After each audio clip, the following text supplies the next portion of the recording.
केले के आटे से डोसा, गुलाब जामुन जैसी चीजें बनाई, बल्कि इनकी तस्वीरों को सोशल मीडिया पर शेयर भी किया है। जब ज्यादा लोगों को केले के आटे के बारे में पता चला, तो उसकी डिमांड भी बढ़ी और इन महिलाओं की आमदनी भी। लखीमपुर खीरी की तरह यहाँ भी इस इनोवेटिव आइडिया को महिलाएं ही लीड कर रही हैं।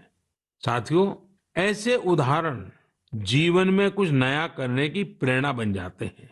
आपके आसपास भी ऐसे अनेक लोग होंगे।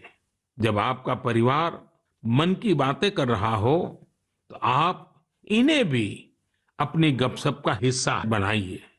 कभी समय निकालकर बच्चों के साथ ऐसे प्रयासों को देखने भी जाइए, और अवसर मिल जाए तो खुद भी ऐसा कुछ कर दिखाइए।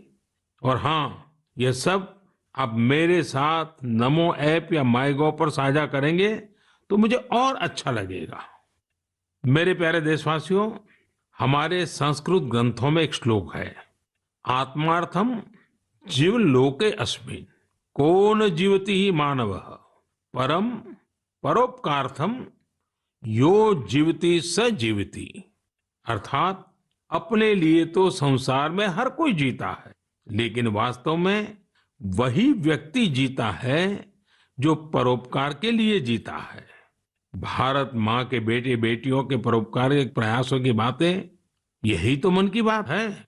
आज भी ऐसे ही कुछ और साथियों के बारे में हम बात करते हैं। एक साथी चंडीगढ़ शहर के हैं। चंडीगढ़ में मैं भी कुछ वर्षों तक रह चुका हूँ। यह बहुत खुशमिजाज और खूबसूरत शहर है। यहाँ रहने वाले लोग भी दिलदार हैं। और हाँ, अगर आप खाने के शौकीन हो तो यहाँ आपको और आनंद आएगा। इसी चंडीगढ़ के सेक्टर 29 में संजय राणा जी फूड स्टॉल चलाते हैं और साइकिल पर छोले भटूरे बेचते हैं। एक दिन उनकी बेटी रिद्धिमा और भतीजी रिया एक आइडिया के साथ उनके पास आई। दोनों ने उनसे कोविड वैक्सीन लगवाने वालों को फ्री में छोले भटूरे खिलाने को कहा। वे इसके लिए खुशी खुशी तैयार हो गए। उन्होंने तुरंत ये अच्छा और नेक प्रयास शुरू भी कर दिया। संजय राणा जी के छोले भटूरे मुफ्त में खाने के लिए आपको दिखाने पड़ेगा कि आपने उसी दिन वैक्सीन लगवाई है। वैक्सीन का मैसेज दिखाते ही वे आपको स्वादिष्ट छोले भटूरे दे देंगे। कहते हैं, समाज की भलाई के काम के लिए पैसे से ज्यादा सेवा भाव, कर्तव्य भाव की ज्यादा आवश्यकता होती है। हमारे संजय भाई इसी को सही साबित कर रहे हैं। साथियों, ऐसे ही एक और काम की चर्चा आज करना चाहूंगा। ये काम हो रहा है तमिलनाडु के नीलगिरी में। वहां राधिका शास्त्री जी ने एम्बुरेक्स प्रोजेक्ट की शुरुआत की है। इस प्रोजेक्ट का मकसद है पहाड़ी इलाकों में मरीजों को इलाज के लिए आसान ट्रांसपोर्ट उपलब्ध कराना। राधिका कुन्नूर में एक कैफे चलाती है। उन्होंने अपने कैफे के साथियों से एम्बुरेक्स के लिए फंड जुटाया। नीलगिरी पहाड़ियों पर आज 6 एम्बुरेक्स सेवारत हैं और दूर दराज के हिस्सों में इमरजेंसी के समय मरीजों के काम आ रही हैं। एम्बुरेक्स में stretcher, oxygen cylinder, first aid box जैसी कई चीजों की व्यवस्था है।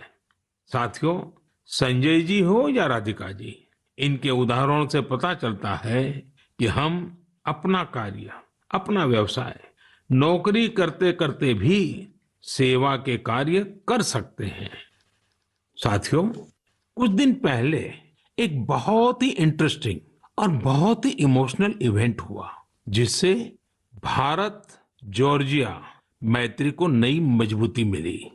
इस समारोह में भारत ने सेंट क्वीन केटेवान के होली रेलिक यानी उनके पवित्र स्मृति चिन्ह को जॉर्जिया की सरकार और वहां की जनता को सौंपा। इसके लिए हमारे विदेश मंत्री स्वयं वहां गए थे। बहुत ही भावुक माहौल में हुए इस समारोह में जॉर्जिया के राष्ट्रपति, प्रधानमंत्री, अनेक धर्मगुरु और बड़ी संख्या में जॉर्जिया के लोग उपस्थित थे। इस कार्यक्रम में भारत की प्रशंसा में जो शब्द कहे गए वो बहुत ही यादगार है।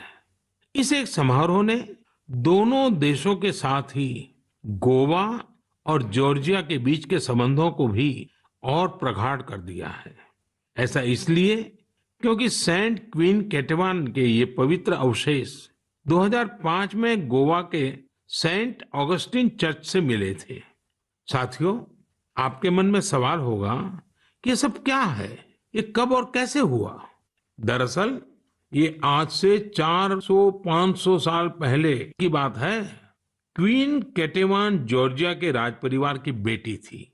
10 साल के कारावास के बाद 1624 में वो शहीद हो गई थी। एक प्राचीन पुर्तगाली दस्तावेज के मुताबिक सेंट क्वीन केटेवान की अस्थियों को ओल्ड गोवा के सेंट ऑगस्टिनियन कॉन्वेंट पे रखा गया था, लेकिन लंबे समय तक यह माना जाता रहा कि गोवा में दफनाए गए उनके अवशेष 1930 के भूकंप में गायब हो गए थे।